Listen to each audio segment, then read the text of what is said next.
अस्सलामुअलैकुम, welcome to my YouTube channel sensational test. Vacations के बाद मैंने सोचा सब थक गए होंगे तो क्यों ना बहुत इजी सी रेसिपी आपके साथ शेयर की जाए। तो आज हम बना रहे हैं पेशावरी आइसक्रीम, जिसके लिए मैंने यहाँ पे लिए हैं 1/4 कप पिस्ता। पिस्ते की क्वांटिटी जो है वो कम या ज़्यादा आप कर सकते हैं अपने टेस्ट के मुताबिक। इसको आपने मोटा मोटा चॉप कर लेना है, चॉपर में कर लें या हाथ से कर लें।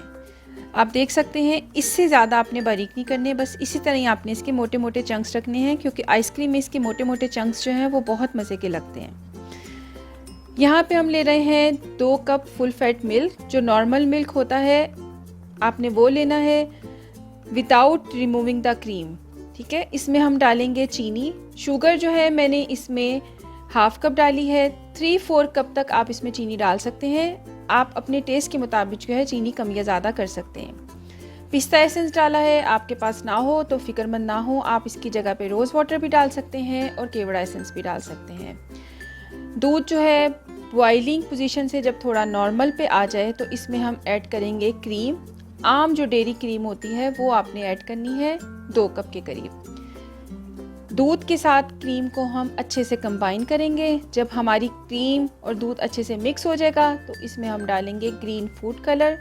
ग्रीन फूड कलर जो है वो आप अपने मुताबिक एडजस्ट कर लें, कम या ज़्यादा। ये देखें मेरा कितना मज़े का पिस्ता ग्रीन कलर बन गया है। तो अब मैंने इसमें डाल दिए हैं पिस्ते। अच्छा, पिस्ते आप इस स्टेज पे भी डाल सकते हैं और बाद में भी डाल सकते हैं। इसको अब मैं फ्रीज़र में रखूँगी 12 से 14 घंटे। जब ये हमारी जो आइसक्रीम है वो अच्छे से जम जाएगी, उसके बाद हम इसके सेकंड स्टेप पे आएंगे। ये देखें मेरी आइसक्रीम जो है वो जम चुकी है। इसको अब हम चॉपर में चॉप करेंगे। आप चॉपर में चॉप कर लें या फिर अगर आपके पास आइसक्रीम मेकर है तो उसमें भी आप कर सकते हैं या ब्लेंडर में भी कर सकते हैं। अच्छा, इस स्टेप का मकसद ये होता है क्योंकि दूध है, दूध की वजह से हमारी आइसक्रीम्स में क्रिस्टल्स बनेंगे। जब हम इसको चॉपर में चॉप करेंगे तो जो क्रिस्टल्स हैं वो टूट जाएंगे और जो हमारी आइसक्रीम जब हम दोबारा जमाने के लिए रखेंगे और जब हम इसको खाएंगे तो ये बहुत ही क्रीमी सी आइसक्रीम बनेगी, जैसे कि आइसक्रीम होनी चाहिए। ये देखें इसके ब्लॉक्स में काट के तो चॉपर में इसको 2 से 3 मिनट के लिए चॉप करूँगी, या फिर आप ब्लेंडर में जब करेंगे तो बिल्कुल एक क्रीमी सी फॉर्म बन जाएगी इसकी। थोड़ा थोड़ा करके आपने पॉज कर करके आपने इसको मिक्स करना है।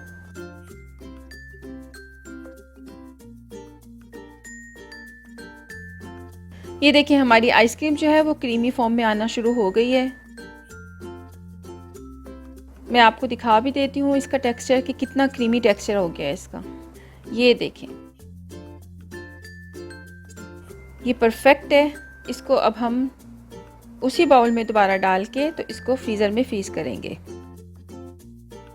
तमाम आइसक्रीम जो है अपने सांचे में डालें आप, जिसमें भी आपने पहले रखा था अपनी आइसक्रीम को उसी में आप दोबारा से डाल के पिस्ते से गार्निश करके तो इसको 12 से 14 घंटे आप दोबारा से फ्रीज़र में रख दें।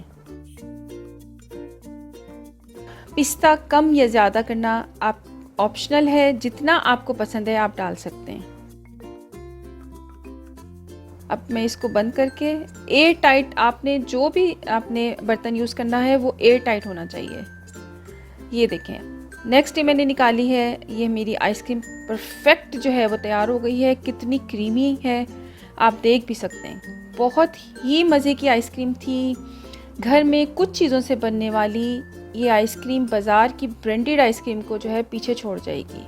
ज़रूर ट्राई करें, अपना फीडबैक दें, मेरे चैनल को सब्सक्राइब करें, लाइक करें और बेल आइकन का बटन दबाना मत भूलिएगा, ताकि आपको न्यू आने वाली रेसिपीज़ का नोटिफिकेशन सबसे पहले मिले।